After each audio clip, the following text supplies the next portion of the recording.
CAVCOP here. Today I want to talk about a Beretta pistol that's one of the rarest cats out there.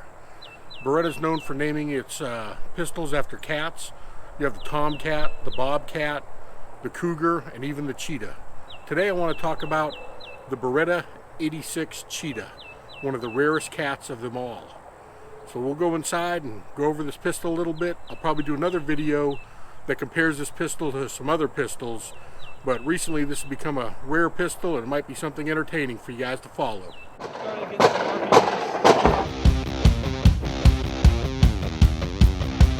Alright, so let's take a look at the Beretta 86. It's kind of a smaller, scaled down version of the Model 92. It's based on the 80 series pistols that Beretta made. Made the 81, 82, 84, 85, and this is the 86. They have 87 and some others as well. They came in 22 caliber, mainly for target shooting and everything. And then they came in a 32 ACP for people that wanted something for personal protection. And then they also came in the 380, which this is. The 380 was meant more as a law enforcement or military type pistol for certain countries that limit the 9mm handgun and everything. And the 380's been pretty versatile as far as effectiveness and everything in those countries. Classified as a 9mm short, so technically in other countries this is a 9mm pistol. And let's go over some of the features of it that set it apart a little bit. It'll have an aluminum frame similar to the Beretta. Has a steel slide with an open top barrel similar to the Beretta 92. It has the old style slope trigger guard where it doesn't come flat or have the finger groove to carry a glove. If you're wearing gloves or something like that, it basically doesn't give you that front flat part. It's rounded and smoothed off. The sights on it are 3-dot sights, 1, 2 in the rear and 1 in the front.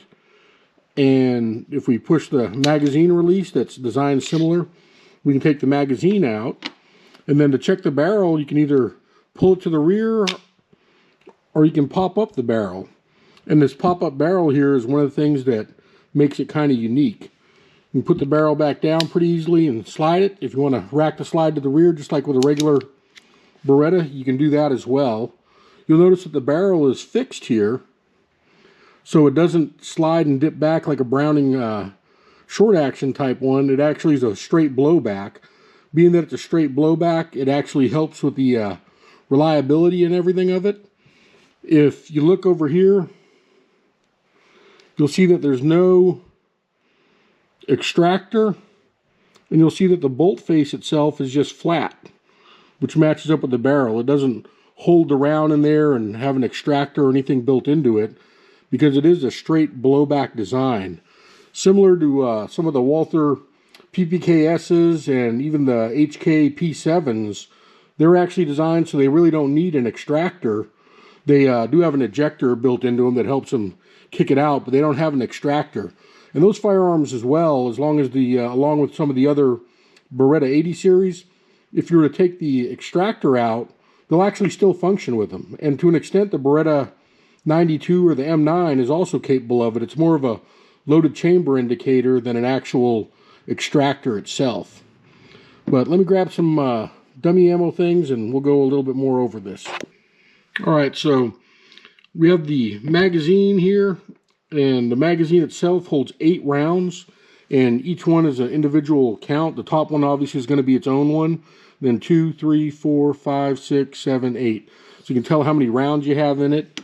If you want to load the pistol, you can put the magazine in and chamber around like you would traditionally with a firearm, or you can do the tilting barrel thing. And the way the barrel tilts, flip around this way, is all it does is it has a little lever here that you throw. And that's one of the biggest selling points of this pistol. At one time they were, I don't know, maybe $400 or $500. I don't think I paid much for mine at all. Now if you can find these, they're running about anywhere from $1,000 to $2,000. So they're quite a semi-collectible pistol now. But if you rotate the barrel part right here, you just lightly turn it. And it's easy to pop up. For people that are disabled or have problems and everything, it's easy to flip the barrel up, put the round in, close it, and then it's basically pops right back in place. It's real easy to operate with that. Now, one of the things about this pistol is it does have a magazine safety, so the trigger's basically dead. It won't work at all if there is a magazine out of it. So no magazine means that it's safe. Now, if we put the magazine in, and we take the safety, and it's ambidextrous safety on both sides, kind of similar almost to like a 1911. You can pop it up, have the hammer back, carry it around like that. With the safety on, the trigger is dead as well, so it's got basically a dead trigger to it depending on the status of it. With the magazine out, the trigger's dead, and with the safety on, the trigger's dead. With the safety down, like a single action pistol, you can just fire it. But it's also a double action, so you get a double action and single action pistol out of it. If you want to fire it, just pull the trigger and fire it. And it basically works that simple. Now, to get the round out,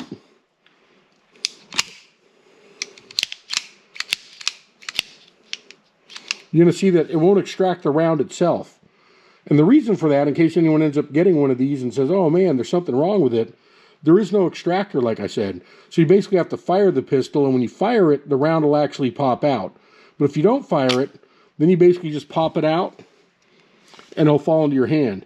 If for some reason you end up having to have a jam with it or something like that, then you'll probably have to take the spent casing and come with a rod and go through it. Now, one of the things that makes this pistol a little more interesting is the fact that you really don't have a disassembly for it. If you need to do maintenance on it and everything, you can. But for basic cleaning, if you decide, hey, I want to clean my pistol, barrel's open, run your rod through your barrel, make sure it's clean. If you want to lock the slide back to the rear, you can lock the slide back to the rear and clean inside and around the area, but it doesn't have a recessed space that holds the shell casing, so you don't need to worry as much about as much gunk getting in there. You can kind of wipe it out with a cloth if you want, and then you can clean and spray it. If you want to take the grips off, you can. But that's the main amount of maintenance that you're normally going to need to do on it. Now, once you get up to several thousand rounds, because like I said, this is a Beretta pistol. It's similar to the 92s, real reliable, real durable. Then you can take it apart and change out the springs if you really need to, but that's going to be probably well over 5,000 rounds or more based on some of the foreign countries that use them. But in order to take it all the way apart, what you want to do is bring it forward on the takedown side here. I don't know if it's going to show up too well, but there's a little teeny tiny pin. And if you punch the pin out, then what it allows you to do is it allows you to separate the two pin halves here, and you can separate it and then end up sliding the barrel off. But that's very rare that you ever have to do that. Beretta recommends you take it to a gunsmith to do it. I'll see if I can go out and find a little toolkit that came with it, but they do give you a bunch of extra pins for it if you want to do it. It is a little bit of a pain to take the barrel off, kind of like on the Mac 10 video I had. You got to kind of have a little bit of pressure on it, remove it out, and then it basically takes apart with a guide rod in here. I don't know if it'll show that well, but there is inside of here a small guide rod with a spring, and similar to the Beretta, it works the same way. It just doesn't poke all the way out through the front like a lot of traditional firearms have the guide rod coming out through the front. But this is basically how it works. Safe fire. Has the magazine disconnect on it. With nothing in there, you can't fire it. Put it up, you can't fire it.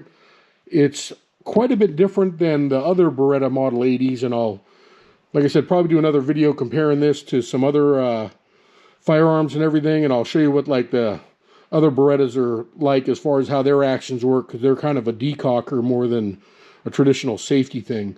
But for people who are disabled, it is considered to be one of the premier firearms for them because it's a 380. The recoil isn't as bad. The barrel on this is 4.4 inches long. So it's longer than a lot of the 380s that are out there, and it gives you higher muzzle velocity. With the ammo, it does pretty good.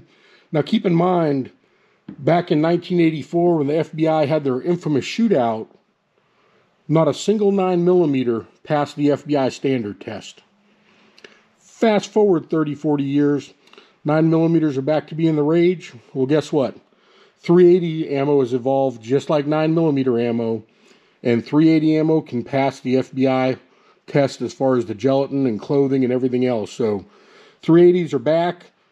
They're just as effective as the old 9mm were, if not better, because like I said, all the 380 ammo out there, majority of it will pass the FBI test. With a 4.4 inch barrel, this gives it a little bit more velocity than a lot of the 2.75 inch barrels and all the shorter and smaller ones. Kind of hard maybe to get a size comparison of this, but like I said, I'll probably do another video, throw some Berettas, throw some other firearms in here to give you a size comparison of it and everything. But I hope this is a decent overview. Let me see if I can find a little tool thing for it and show you some more of the things on it.